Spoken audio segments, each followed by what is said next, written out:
Good morning दोस्तों, सभी विद्यार्थियों। आज आप लोगों को एक बहुत ही सुंदर टॉपिक पर आप लोगों से बात करूंगा और हम लोगों के दैनिक जीवन से ये संबंधित है। इसलिए आप सबों को मैं बताना चाहता हूं कि जनन की दो पराक्रम होता है, जिसमें मनुष्य में लैंगिक जनन होता है, यानी बच्चा कैसे पैदा होता है। इस चीज़ों को देखिए, हम शॉर्टकट में बहुत ही ब्रीफली तरीक़ा से आप लोगों को बता रहा हूँ। लैंगिक जनन अंग्रेजी होता है सेक्सुअल रिप्रोडक्शन।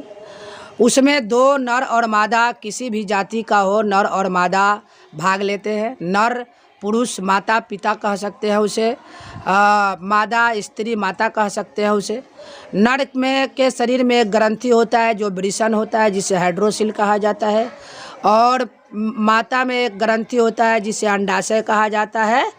और वृषण से एक हार्मोन स्रावित होता है जिसका नाम है शुक्राणु, जिसे अंग्रेजी में स्पर्म कहा जाता है, सीमेन भी कह सकते हैं, जिसका रंग सफ़ेद गाढ़े चिपचिपा होता है। और मादा शरीर के अंडाशय से एक द्रव रूप में एक हार्मोन है जिसका नाम है अंडाणु है। जो पुरुष जिस अंग से सेक्स करते हैं उसका नाम हिंदी में शिश्यन कहा जाता है और अंग्रेजी में उसे पेनिस के नाम से जाना जाता है। और पुरुष स्त्री जिस अंग से सेक्स करती है उसका योनि नाम है, उसको अंग्रेजी में वैजिना कहा जाता है। वो सेक्सुअल पार्ट है स्त्री और पुरुष का। पुरुष के शिश्यन से जो शुक्राणु निकलता है वो गति करता है, यानी एक स्थान से दूसरे स्थान जाने के लिए उसको सिस्टम बनाई होती है।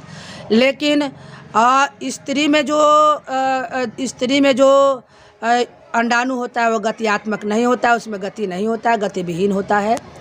जब मनुष्य स्त्री और पुरुष आपस में संबंध बनाते हैं, सेक्स करते हैं, तो पुरुष के शरीर में एक समय होता है जो कि इजाकुलेशन का समय होता है। उस समय पुरुष की शरीर से स्पर्म यानी शुक्राणु निकलकर स्त्री की योनि में एकाएक एक गति के साथ प्रवेश करता है।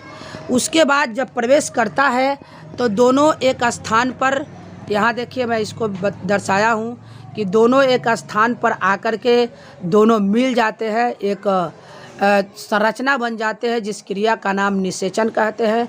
अर्थात अंडाणु और शुक्राणु जब एक साथ मिलते हैं उस क्रिया का नाम होता है निषेचन।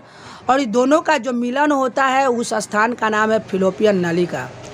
जब ये दोनों मिल जाते हैं तो दोनों के मिलने के संगलन से जो आकृति दोनों जो होती है एक साथ मिलकर जो द्रव होता है उस द्रव का नाम है युग्मक या उसका नाम है युग्मनज।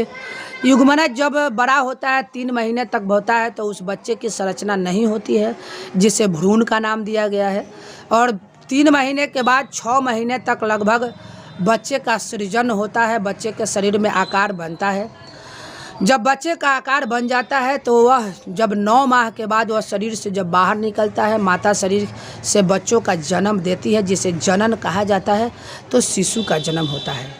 तो दोस्तों, अलैंगिक जनन को मैं बहुत ही शॉर्टकट तरीके से एक संरचना के रूप में, एक स्ट्रक्चर के रूप में आप लोगों को बताया। तो बताइए वीडियो कैसा लगा आप लोगों को। अच्छा लगा तो लाइक करें और दोस्तों में शेयर करें। अगर किसी प्रकार की कमी बेसी है तो कमेंट के माध्यम से बताएं। धन्यवाद।